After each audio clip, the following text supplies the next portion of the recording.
Children, in the previous video we studied about taxonomic hierarchy, right? So let us see the example of taxonomic hierarchy given in your NCERT book, table 1.1, page number 11, right? There are 4 examples given in your NCERT book. One is 2 from animals and 2 from plants, right? Among animals, there is complete classification of man and housefly, and among plants, there is classification of mango and wheat, right? So, what is the scientific name of man? It is Homo sapiens. Sapiens is the species, so genus is Homo. As you can see, it is written with capital H, right?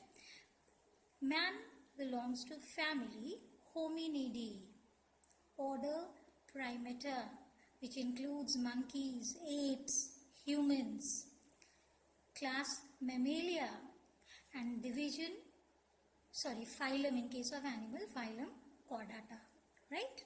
Coming to second one, housefly. Scientific name of housefly is Musca domestica, right? Musca is the generic name, domestica is the specific name. It belongs to family Mucidae, order Diptera, class Insecta, which is the largest class of the animal kingdom, and the phylum Arthropoda, again it is the largest phylum of the animal kingdom, right? Next we come to mango. Scientific name of mango is Mangifera indica. So Mangifera is the generic name, indica is the specific name.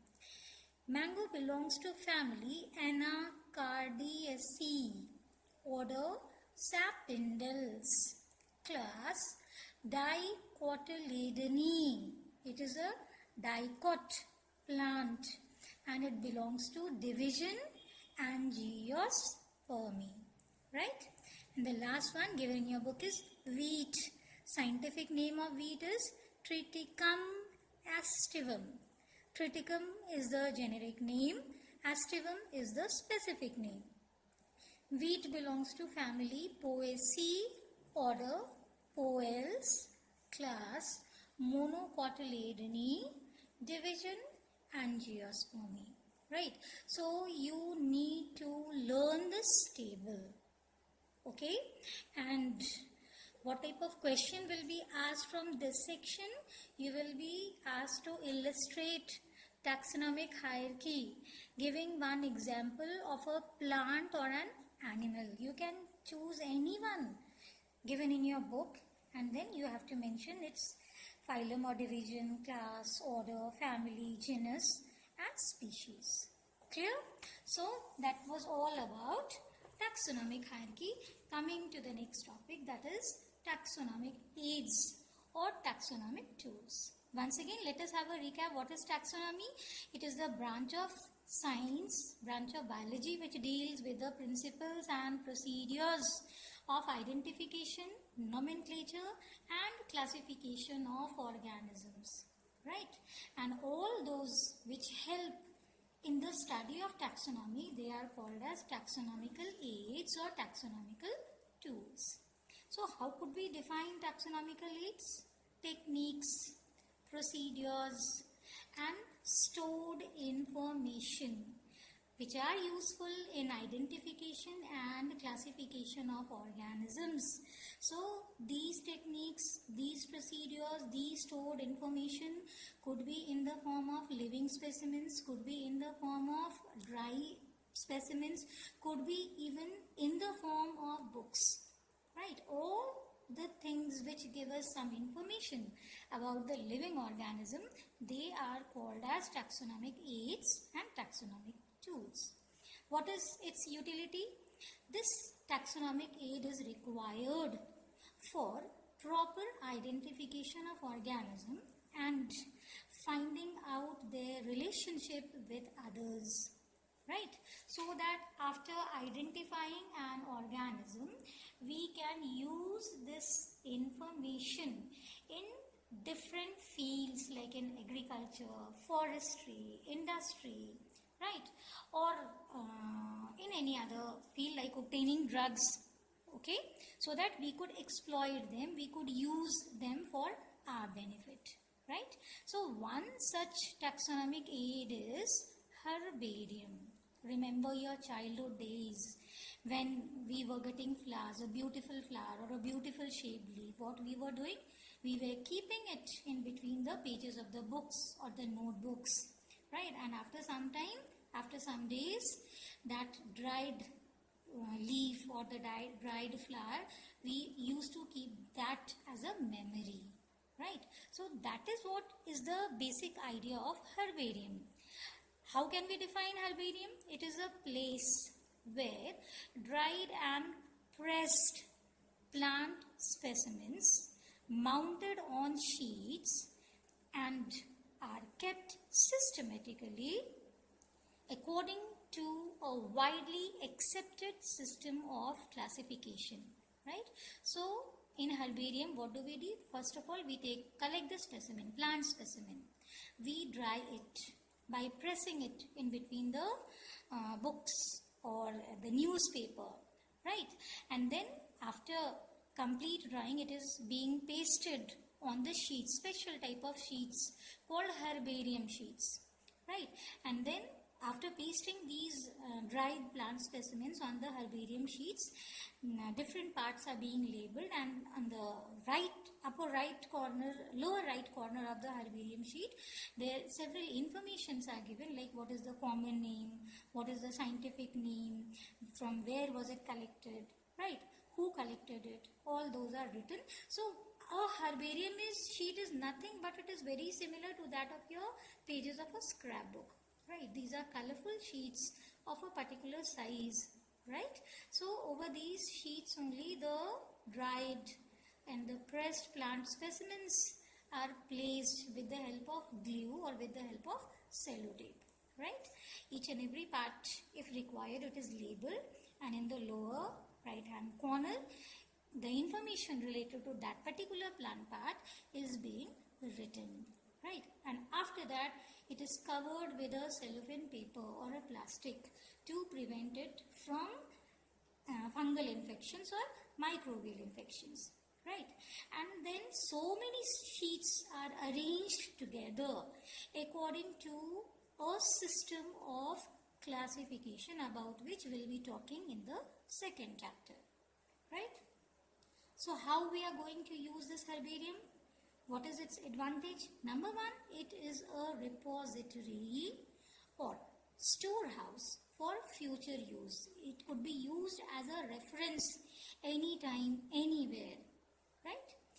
It even provides information about local flora, local plants, as well as of flora of distant areas, right? Number three, it helps in locating wild varieties, the original varieties. And you know, most of the wild varieties, or you may say all the wild varieties, are disease resistant. So they are very helpful in breeding programs, right? So with the help of herbarium, we can locate the wild varieties of the plants, and then we can choose them for our breeding program. So it acts as a very good reference point, right?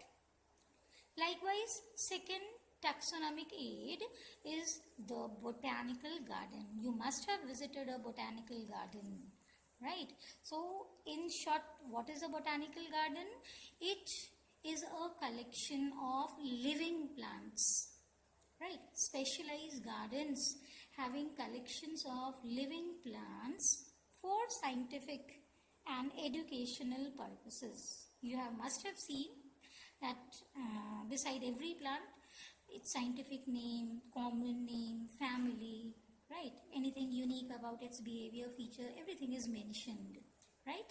And the nearest botanical garden to our place is West Bengal, Kolkata, right? Many of you must have visited there also. So that also acts as a point of reference for studying the plant specimens, okay? Likewise, one more is the museum. What is museum? Museum is actually a place where various materials are kept for exhibition, right? So definition wise, museum is an institution where artistic things related to arts or education are kept for exhibition to the public. They are exhibited to the public, right? But here we are talking about which type of museum? Which has a collection of preserved plants and animal specimens for study and reference. We are talking about that museum which has a collection of animals, right? Now if you have visited a museum, then you must have seen that the specimens are being kept in different ways. Some of the specimens are preserved in containers or jars, right, in preservative solutions. Or some of the specimens are kept in dry form as dry specimens, right? Insects are preserved in insect boxes, just like one which are used by jewelers for keeping rings, finger rings and all, right? So like that, insects are preserved in insect boxes after collecting, killing and pinning, right? Larger animals are usually stuffed. Their skin is being stuffed with cotton or something else, and then they are preserved. And animals may be exhibited in the form of skeletons. So these are the different ways by which animals could be exhibited in the museum, right? And they also act as a referral points for studying the organism, right? Next taxonomical aid is zoological park. Do not confuse with zoological park, between zoological park and zoo, right? Why? Because zoo is both are the places where animals are kept. But what is the difference? In the zoo, mostly the animals are caged. And in zoological parks, the wild animals are kept in protected environment under human care. They are not actually caged, but they are being kept in more or less their natural environment, right, under our care, right? And these zoological parks have become repository or storehouse of threatened wildlife. Those animals which have become endangered in their natural environment, which are rare, right, which are at the verge of extinction, you can find them in zoological parks under human care so that we could study about them, right? Then another taxonomical aid is key. What is a key? Key is an analytical scheme consisting of statements. It has a list of statements, and these statements actually are based on contrasting characters, right? That means each statement has its pair, right? And both the statements of a pair are contrasting ones, and these statements are used for identifying organisms. Clear? So what is key? Key is an analytical scheme which helps in the identification of organism by accepting or rejecting a key, so that finally we come to the actual recognition of the organism. We are able to identify the organism. Here, a pair of contrasting character is called as a couplet. Couple means a pair. So, a pair of contrasting character is called as couplet, and every statement of the key is called as let, right? There are separate taxonomic keys for different taxonomic category. That means for identification of family, there will be separate key. For identification of class, separate key. For identification of order, again there is different type of key, right? So in general, the key could be of two types. It's not given in your NCERT book, extra information, but you try to understand it, right? Key could be of two types, yoked or indented, and second one is the bracketed. What is a yoked or indented key? If it is a key, then it will have a statement of characters, right? So here also there is a sequence of choices, a sequence of statements, but these are not contrasting ones. Statements are there, more than one statement is there, but those are not contrasting ones, right? And on the basis of those statements, group of statements, one will try to identify the organism. Second is the bracketed key, which is based on pairs of contrasting statements, right? Bracketed key uses contrasting statements for choosing the organism, for identifying the organism, right? Let me make this term more clear with the help of an example, which is for bracketed key. I have not taken example of indented key. That is a bit, it was from the plant one, and that would be, you will not be able to correlate it nicely, but if you will tell me, I'll give you that one. Right now, I'm giving you a very simple example of bracketed key from plant and one from bacteria, right? Suppose you have obtained a fruit, right? So first of all, you will find out what is the color of the fruit. So the first pair of statement will be red or not red, right? If a fruit is red in color, then definitely this statement is going to be rejected, right? So if a fruit is red in color, then you will switch on to the next pair of statement, whether it is crunchy or not crunchy. If the red fruit is crunchy, then it is going to be apple. And if the red fruit is not crunchy, then it is going to be strawberry, right? Then we come to second. Suppose that the fruit is not red, then that means this statement will be rejected, right? And we'll move on with this statement. So if the fruit is not red, then we will see that what is the shape. If it is, whether it is round or it has some other shape. So if it is round, it may be orange. If it is not round, it may be banana. This is the simplest example of bracketed key, right? I am not saying it is an ideal type of key. It is the example so that you could understand what are the contrasting characters used for a key, right? Likewise, second example I have taken from a bacteria, right?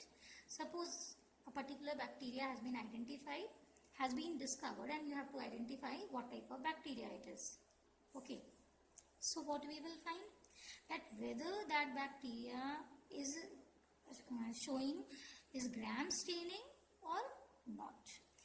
That means if it will have positive reaction, it will retain gram color, then it will be positive gram positive bacteria, and if it will not retain gram stain, then it will be gram negative bacteria, right? Suppose that bacteria has retained the gram stain. gram stain का मतलब उसको जब हम colour किए हैं, हम एक die दिए हैं, तो वो पर्पल कलर को रिटेन किया है. तो अगर वो पर्पल कलर को रिटेन किया है, मतलब वो ग्राम पॉजिटिव बैक्टीरिया है. अगर वो उस पर्पल कलर को लूज कर गया है, छोड़ दिया है, तो वो ग्राम नेगेटिव बैक्टीरिया है. ठीक है. So I am assuming here that the bacteria is gram staining. Okay, so it is positive gram positive bacteria. Then we'll switch on to another statement, which is about its structure, whether it is rod shaped or it is spherical, right? Let us suppose that the gram positive bacteria is rod shaped, it's not spherical. Then we will switch on to the third pair of statement, that whether it can tolerate oxygen or not, right? So like that, we will accept one statement, reject another statement, and we'll move on to the next, and at last we'll come to identify the correct taxonomic rank or category of that particular newly discovered organism, right? Now some more taxonomic aids which are actually in the form of books, right? That's why in the definition of taxonomical tool, it was mentioned they may be in the form of stored information. So first form of stored information is manuals, a handy book containing instructions like occurrence, collection and identification of species found in an area. Okay, it has all the information about different species which are found in a particular area. Likewise, there is another book, monograph, which has all the information about a particular taxon only. See, there is a difference between manual and monograph. Manual has a information about all the species found in an area. But monograph includes information only about a particular taxon, like family, like genus. Okay. Next type of